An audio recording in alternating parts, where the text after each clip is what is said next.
Hi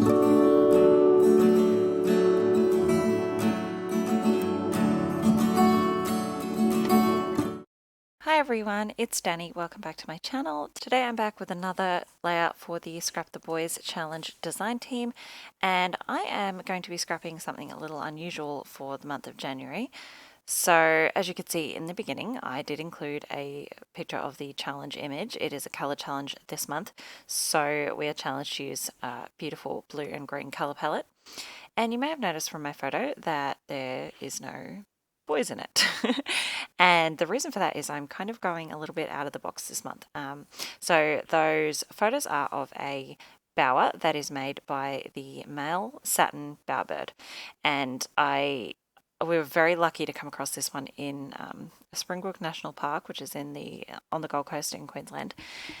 And the male builds this bower, an absolutely beautiful structure. He builds it and then he decorates it with these beautiful blue items, all the little bits and pieces that he finds from all over the place. A lot of it's plastic, unfortunately, but they're really attracted to really beautiful bright blue colours. So yeah, even though there's not an actual male in the photo, the bower was built by the boy bird, and I just thought it was appropriate. And I really wanted to use these photos for this challenge because, yeah, there's lots of blue in the photos, and in my mind, it worked. Anyway, so what I'm doing, as you can see, as I've been gibbering on about my photos, is some mixed media. So I have gessoed a white piece of cardstock. I did that off camera. And now I'm going in with using a combination of distress inks and distress oxides and mixing some of them with water, spritzing my page with water, and then using my paintbrush just to create this kind of vertical column of brush strokes in the different shades of blue and green.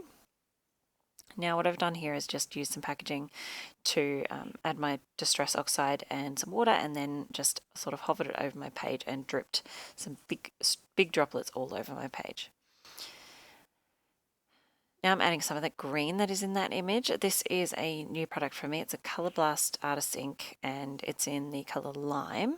It's a really, really vibrant bright green. You don't need much of it at all.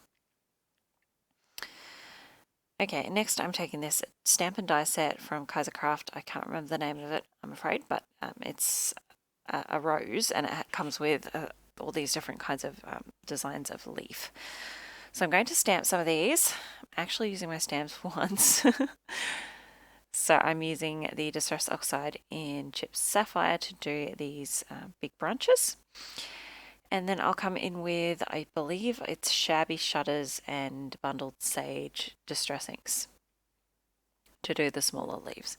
So I'm just doing a combination of all different shades of blue and green just to bring in lots of variation. I'm really trying to, I didn't want to use just one color out of the color challenge. I wanted to use them all. So yeah, I'm really trying to do that.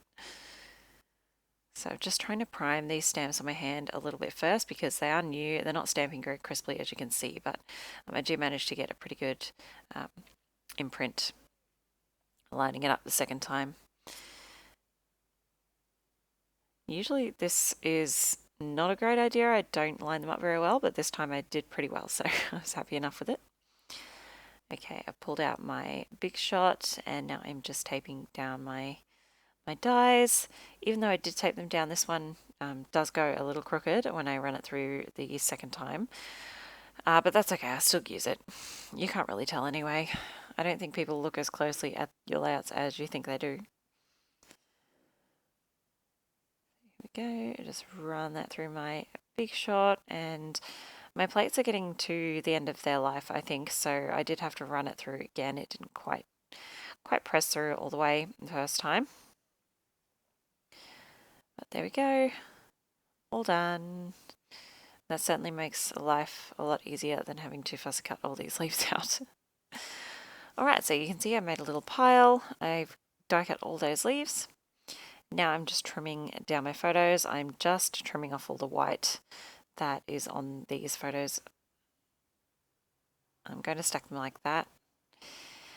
I've got a little stack of 6x6 papers there that I've pulled out in advance, just in colours that I thought I might use. So I've got way more than I need, but I do really like this wood grain. It's a blue wood grain, and it's got tinges of green in it as well.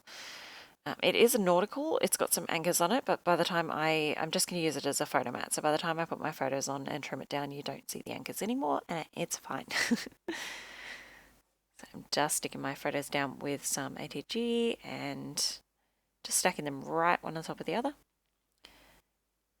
And then a thin border. Just going through my other papers here. I really quite like that wood grain, but in the end I find this black and white, and I like that a lot more, so I do end up going with that. I'm fussing with a few other papers here just to make sure I've fully explored my options, but I really like that black and white, so I'm going with that. Just going to tear the edges here. Really wanted a bit of a more soft, natural look, I suppose. It is a nature photo. It's in the bush. So yeah, I'm trying to not have too many harsh lines on this layout. Again, just glue that down, or tape that down rather. Right in the middle. And then it is a bit crooked here, so I'm just going to fix that up quickly. There we go. And now I'm going to start assembling my die cuts. This does take me a fair while and a fair bit of fussing, so I'm going to super speed it up in just a moment. Here we go.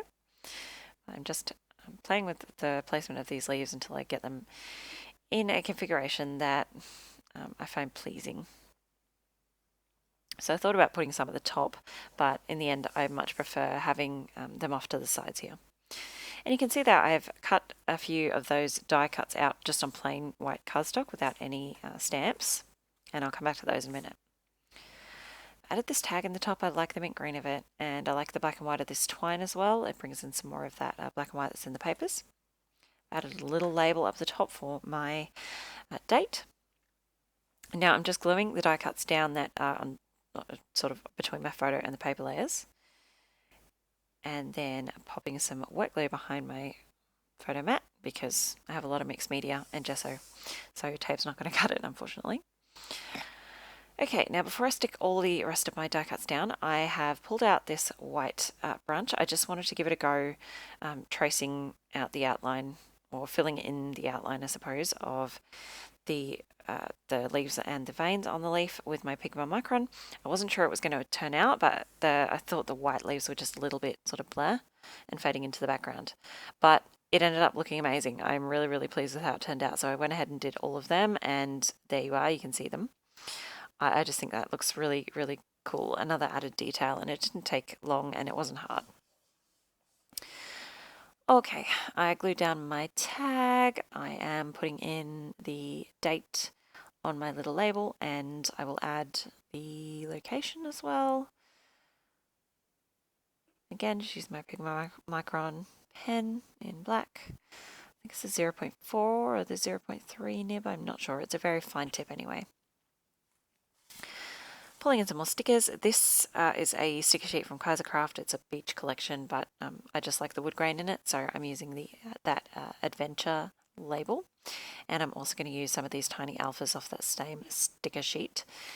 My title is going to be Treasure Trove, and I've written my word down so I could find the center letter and make sure I got it centered, and I still didn't get it anywhere near centered, so I had to fix it all. I do come back in and add some more, add some wet glue to those as well because they don't stick on top of mixed media. So I've popped in Trove. I used the thickers in hardcover, the black hardcover. I love how that pops. I did consider using this wood grain label here behind this, behind the mint label, because I just thought the mint was fading a bit into the background, so I wanted something on the other side of it. But it wasn't doing it for me, so I've pulled that off. I'm going through some of my sticker books here now. These are from Kaisercraft again, and I end up finding a little black banner label that I quite like. It does say something I can't remember off the top of my head. I'm sorry what it says, but I did like that.